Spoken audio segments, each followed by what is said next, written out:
Hello. In this lesson I'm going to talk about some of the sources that we have of building information in the city of Boston. There are very many, and couldn't do it justice in the course of one lecture, but I'll talk about several that are important. One in particular that's evolved. The city of the BRA has worked on a map and building project for years and years. The latest iteration of a site called mapjunction.com has as an interface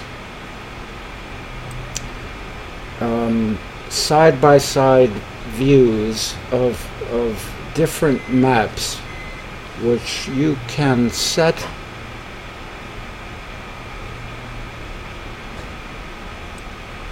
see if I can get this into the screen.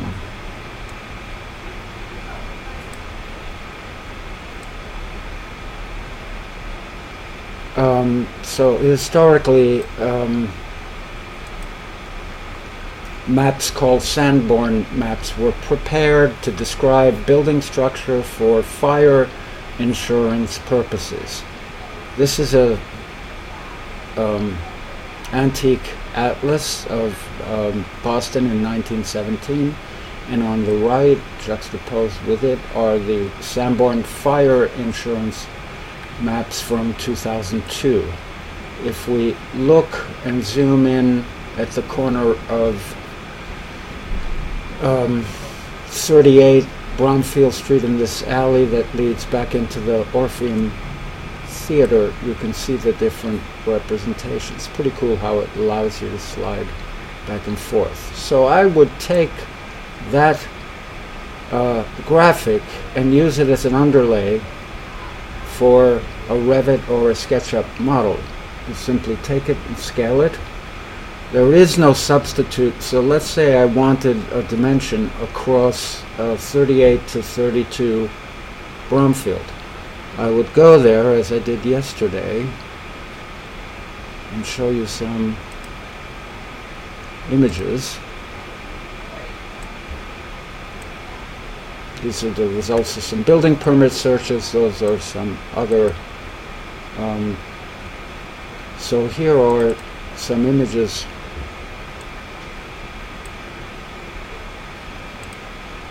from Bromfield Street yesterday. And you can see that I'm looking not only at the ground floor building, but we're looking at the structure. Clearly that's a heavy weight column at the center there that's holding something up. And then looking at the building overall, you can see that it's very formal and symmetrical and divided into really almost into thirds. I'm going to say that this central part, which are the 34 and 36 Bromfield entries, and the flanking sides are about evenly divided. I'm just going to scroll through these quickly. So there is a tape measure that I took across the front of the building that shows 72 feet. You can do this on a Sunday. There aren't too many people there. So what am I going to do with that 72 feet? Well, I can use that to scale my drawing. Let's pause here a second so I can gather some of my assets. So for purposes of brevity, I've fast-forwarded to a Revit model that I'm starting to develop here. Okay, here is just an outline of the building. So what am I using for the source of that? Here is the Sanborn map, for example. There are some organized legends about this, and you can see that that hatch pattern identifies fireproof construction. The 67 feet here is the height of the building. It's telling you 5B means 5 stories plus a basement. Here are where the stairs are. Any of these little tick marks are openings in the wall, and it's giving you the thickness of the walls that divide the parts of the building. The other underlay that's really useful that I've used here, that I've made available for students, is the building permit that was pulled for City Golf, which describes the third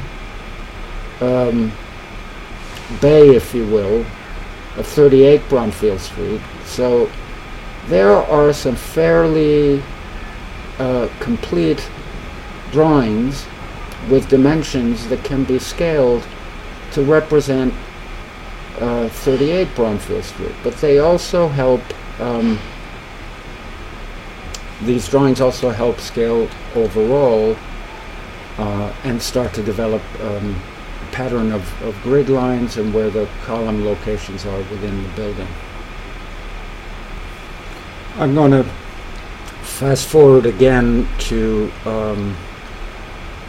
a building model that I've started to develop, but then I'm actually going to include instructions on how to model specifically the storefront here. I'm going to go to a 3D view.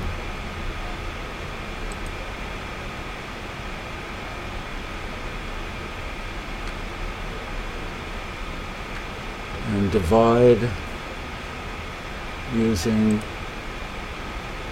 the split element tool. I'm dividing horizontally these walls so that I may quickly turn the upper parts into glazing.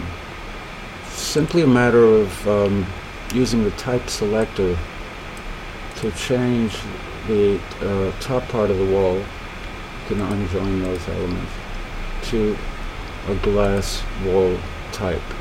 So how we reconcile the corners is beyond the scope of this lesson, but the general strategy is to take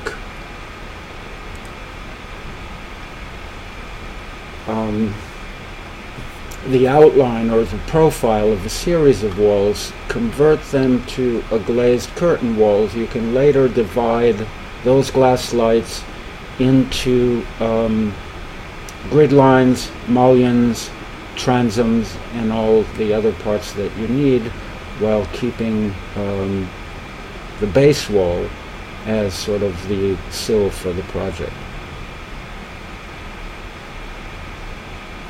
And we'll develop that in more detail in another lesson. This is 38 Bromfield here in its infancy. Thanks.